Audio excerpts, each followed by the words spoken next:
நம் குழந்தையை 10 மாதம் நீ வயிற்றில் சுமக்கிறாய். உன் கால்களை சில நொடிகள் நான் சுமக்க மாட்டேனா?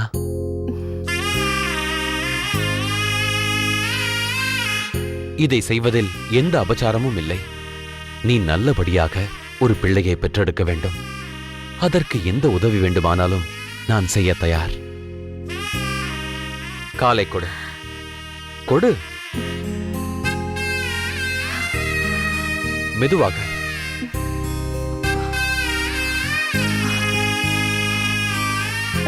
வேண்டாம் சுவாமி, சொல்வதை கேளுங்கள். பரவாயில்லை.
மெதுவாக. என்னடி சிரிப்பு? சரி விடு காந்திமதி, அவள் குழந்தை, சிரித்துவிட்டுதான் போகட்டுமே. பெரிய பிராட்டி, நீ உன் அக்காவுடன் பேசிக் கொண்டிரு. காந்திமதி, நான் மருத்துவரிடம் சென்று ஏதாவது தைலம் கிடைத்தால் வாங்கி வருகிறேன். சரி சுவாமி.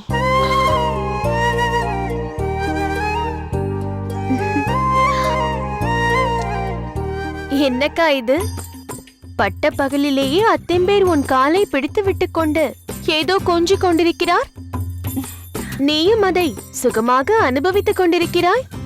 ஏய், உனக்கு கொஞ்சம் கூட இங்கீதமே இல்லையடி. ஓஹோ, நீ இப்படி வெட்ட வெளியில் அத்திம்பேரோடு கொஞ்சிக் கொண்டிருப்பது மட்டும் இங்கிதம்தானோ? பெரிய பிராட்டி, அதிகமாகத்தான் வார்த்தையாட ஆரம்பித்து விட்டாய். உன்னை குழந்தை குழந்தை என்று கொண்டாடி கொண்டிருப்பது பெரிய தவறுதான். ஆமாம், நான் குழந்தைதான். அத்திம்பேர் இப்பொழுது கூட அவள் ஒரு குழந்தை என்றுதானே அழைத்தார். ஏய், நீயாடி குழந்தை? நம் குடும்பத்துக்கு வேண்டுமானால் நீ எப்போதும் குழந்தையாக இருக்கலாம். ஆனால் வெளி உலகத்துக்கு நீ வயது வந்த மங்கை, குழந்தை அல்ல. அக்கா, நான் எவ்வளவோ பரவாயில்லை. ஆனால் நீ கல்யாணத்திற்கு முன்னால் உண்மையிலேயே ஒன்றுமே தெரியாத குழந்தையாய்தானே இருந்தாய். உன்னை பெண் பார்க்க அத்திம்பேர் நம்மகத்துக்கு வந்தபோது அவர் முன்னால் போய் நிற்பதற்கே என்ன பாடுபடுத்தினாய். உடம்பெல்லாம் நடுங்க வியர்வை வெள்ளம் போல் கொட்டிற்றே. அது எனக்கு மறந்து போய்விட்டது என்று நினைத்தாயா? ஏய், பிறகு பட்டுப்புடவை கட்டிக்கொள்ள ஆட்டம் காட்டினாய். சரி, அதுதான் போகட்டும் என்றால், நிச்சயதார்த்தத்தன்றைக்கு பயத்தால் உனக்கு காய்ச்சலே வந்து விட்டதே. கல்யாணத்தன்றைக்கு மனையில் உட்கார மாட்டேன் என்று எவ்வளவு பிடிவாதம் பிடித்தாய். மன்னி பாவம், மறுபடியும் உனக்கு காய்ச்சல் வந்துவிடப் போகிறதே என்று கல்யாணத்திற்கு 1 வாரம் முன்னால் இருந்தே உனக்கு கஷாயம் வைத்து கொடுக்க ஆரம்பித்து விட்டார். போதும், இப்போது எதற்கு இதெல்லாம் பேசிக் கொண்டிருக்கிறாய்?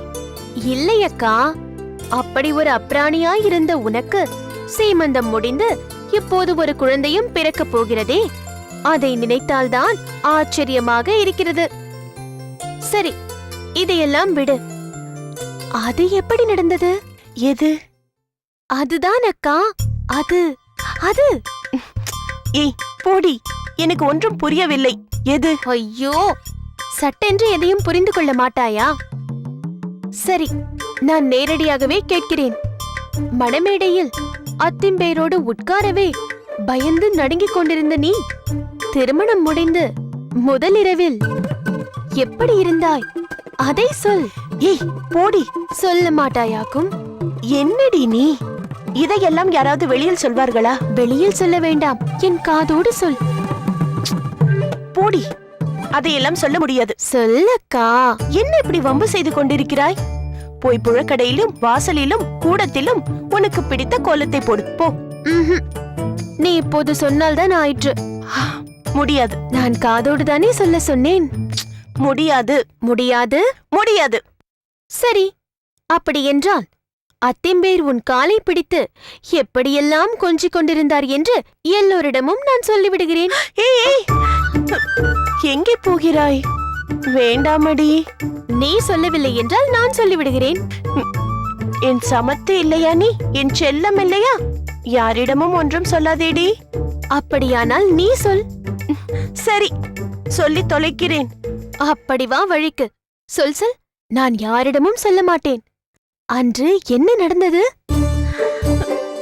சொல்லித்தான் ஆக வேண்டுமா? நிச்சயம் சொல்லித்தான் ஆக வேண்டும். சரி, சொல்கிறேன். சொல் சொல் சொல். உனக்கும் திருமணமாக போகிறது. நீயாவது என்னை போல் அசமஞ்சமாக இல்லாமல் தைரியமாக இரு. என்னக்கா சொல்கிறாய்? அன்றைய தினத்தை என்னால் மறக்கவே முடியாது. அன்று எல்லோரும் சேர்ந்து எனக்கு அலங்காரம் செய்து அனுப்பினீர்கள் அல்லவா? அப்போது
பரவாயில்லையே, நான் பயந்தபடி ஒன்றுமில்லை.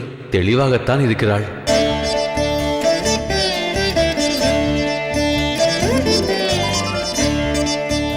காந்திமதி, வா.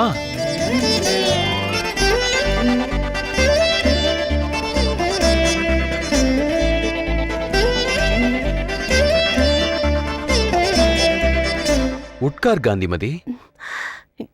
இல்லை, பரவாயில்லை, நிற்கிறேன். ஏன்? பயமாக இருக்கிறது. நான் என்ன பேயா பிசாசா பயப்படுவதற்கு? இவ்வளவு பயப்படுபவள் தைரியமாக கதவுக்கு தாழிட்டாயே. அது மன்னிதான் அப்படி செய்ய வேண்டும் என்று சொன்னார். ஓஹோ, உன் மன்னிதான் உனக்கு ஆலோசகரோ? ஆமாம், அவர்தான் எனக்கு தாய்க்கு தாயாக இருந்து கவனித்துக் கொள்பவர். பார்த்தேன், கல்யாணத்தின் போது உன் மன்னி ஓடியாடி வேலை செய்ததையும் பார்த்தேன். உன் கழுத்தில் நான் திருமாங்கல்யம் கட்டும்போது அவர் கண்களில் கண்ணீர் வந்ததையும் பார்த்தேன். அச்சச்சோ, மறந்துவிட்டேன். என்ன? உள்ளே சென்றதும் பால் கொடுக்க வேண்டும் என்று மன்னி சொன்னார். இந்தாருங்கள். ஏன் இப்படி பால் சொம்பு நடுங்குகிறது?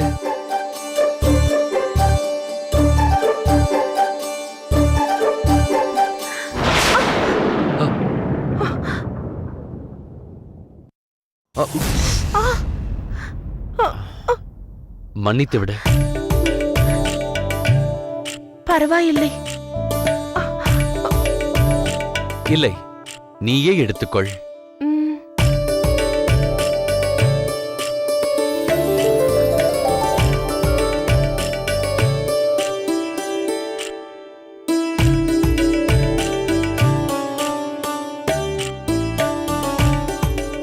என்ன, இதையும் உன் மன்னிதான் சொல்லிக் கொடுத்தாரா?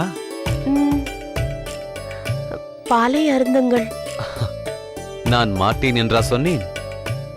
உனக்குத்தான் கை நடுங்குகிறது. ம், சரி, இந்த சொம்போடு குடித்து விடுங்கள். என்ன? சொம்பை மட்டும் பிடியுங்கள், கையை பிடிக்காதீர்கள். ஓ, இது வேறா? சரி, கொடு. ம்,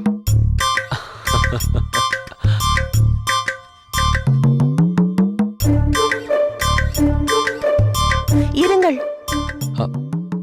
என்ன? எச்சில் படாமல் குடியுங்கள். ஏன்? எச்சில் பட்டதை குடித்து எனக்கு பழக்கமில்லை. கவலைப்படாதே, எச்சில் பட குடித்து எனக்கும் பழக்கமில்லை.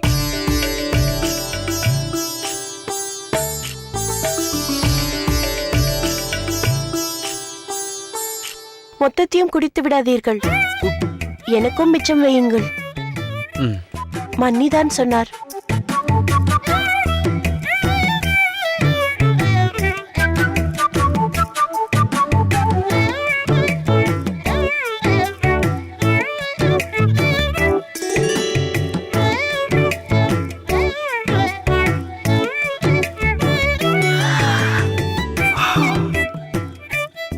என்ன?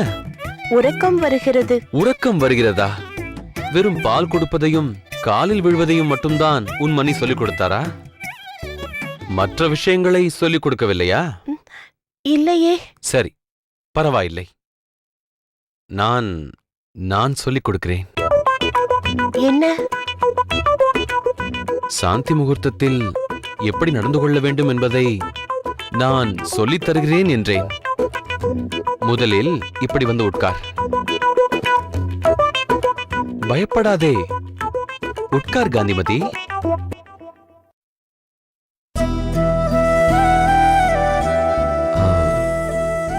காந்திமதி, நமக்குள் இருக்கும் இந்த இடைவெளி போக வேண்டும். அப்போதுதான் நாம் குடும்ப வாழ்வில் ஒன்றிணைந்து இருக்க முடியும், சந்ததியும் பெருகும்.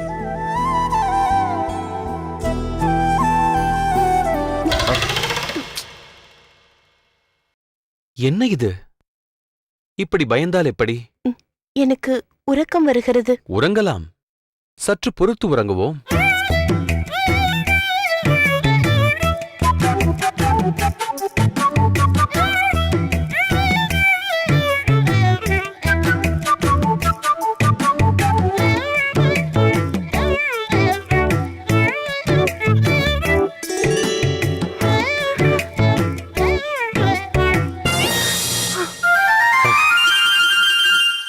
இப்படி முரண்டு பிடித்தால் எப்படி?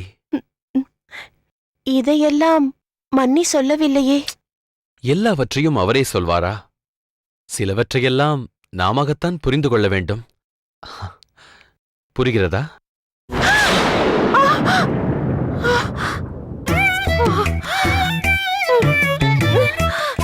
காந்திமதி, காந்திமதி, என்னவாயிற்று?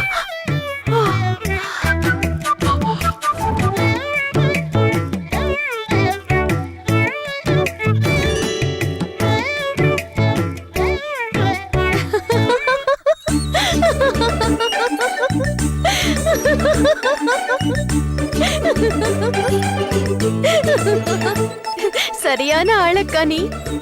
முதலிரவு அதுவுமாக யாராவது இப்படி மயங்கி விழுவார்களா? பிறகு எப்பொழுதுதான் எழுந்தாய்? இது பயத்தால் ஏற்பட்ட மயக்கம் என்பதை புரிந்து கொண்டு அத்திம்பேரும் என்னை தொந்தரவு செய்யாமல் அப்படியே விட்டுவிட்டாராம். பிறகு விடிந்ததும் நானாகத்தான் எழுந்தேன். சரி, முதலிரவு தவறி போய்விட்டது, பரவாயில்லை. அதற்கு பிறகு பல இரவுகள் வந்திருக்குமே, அதை எப்படி சமாளித்தாய்? அத்திம்பேர் என் நிலையை புரிந்து கொண்டு என்னை தொந்தரவு செய்யவே இல்லை. ஒரே அறையில் இருந்தாலும் நாங்கள் இருவரும் தனித்தனியே தான் படுத்து உறங்கினோம். ஐயோ பாவம். நான் அத்திம்பேரை சொன்னேன். சரி, பிறகு எப்படி உங்களுக்குள் ஒரு அந்யோன்யம் ஏற்பட்டது? அது ஒரு கதை. அதில் வேறு கதை இருக்கிறதா? எங்கள் இருவரையும் சேர்த்து வைத்ததே ஒரு இடிதான். இடியா? ஆமாம். எனக்கு இடி என்றால் பயம் என்று உனக்கு தெரியும் அல்லவா? தெரியும். இடி சத்தத்தை கேட்டதும் மன்னியை இறுக்கி அணைத்துக் கொள்வாயே. அப்படித்தான். ஒரு இரவு பயங்கர இடியுடன் மழை பெய்து கொண்டே இருந்தது. நான் பயத்தில் போர்வையை போர்த்தி காதை அடைத்துக் கொண்டு அர்ஜுனா அர்ஜுனா என்றபடியே இருந்தேன். அப்போது உன் அத்திம்பேர் என் அருகில் வந்து என்னவாயிற்று என்று கேட்டார். உடனே பயங்கர மின்னல், இடி. நீ என்ன செய்தாய்? அர்ஜுனனின் பெயர் சொல்வதை விட்டுவிட்டு உன் அத்திம்பேரை கட்டிக்கொண்டேன். முதலிரவு மழை இரவாக மாறிவிட்டது. அடி உதவுவது போல் அண்ணன் தம்பி உதவ மாட்டான் என்று சொல்லுவார்கள். உனக்கு இடி உதவி இருக்கிறது. நீயாவது என்னை போல் சிறுபிள்ளைத்தனமாக இல்லாமல் தைரியமாக இரு. இவர்தான் மாப்பிள்ளை என்று அந்த கமல நயன பட்டரை என்று நம் அண்ணா கை காட்டினாரோ அன்றே எனக்கு இடி விழுந்தது போல் ஆகிவிட்டது. இனி நான் எதையும் தாங்குவேன். ஐயோ, அந்த ரசனை இல்லாத ஜடத்திடம் எப்படித்தான் நான் வாழப் போகிறேனோ தெரியவில்லை. அண்ணாவிற்கு யாரக்கா இப்படி ஒரு யோசனையை சொன்னது? கிளியை வளர்த்து பூனையிடம் கொடுக்கிறார்களே அக்கா. நீ நினைப்பது தவறு பெரிய பிராட்டி. அந்த கமலநயன பட்டர் மிகவும் நல்லவர். ஒளிவு மறைவு கிடையாது. மனதில் பட்டதை பட்டென்று சொல்லிவிடுபவர். அவ்வளவுதான். மற்றபடி மிகவும் அன்பானவர். உன் அத்திம்பேருக்கும் நீ அவரைத்தான் திருமணம் செய்து கொள்ள வேண்டும் என்ற ஆசை. இது நம் அண்ணாவின் விருப்பம் மட்டுமல்ல, எங்கள் அனைவரின் விருப்பமும் அதுதான். கல்யாணமானால் நிச்சயம் அவர் மாறிவிடுவார். மாற வேண்டும். இல்லையேல் இந்த பெரிய பிராட்டி பத்ரகாளியாக மாறி விடுவாள். போடி.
விஜயாம்பாள்,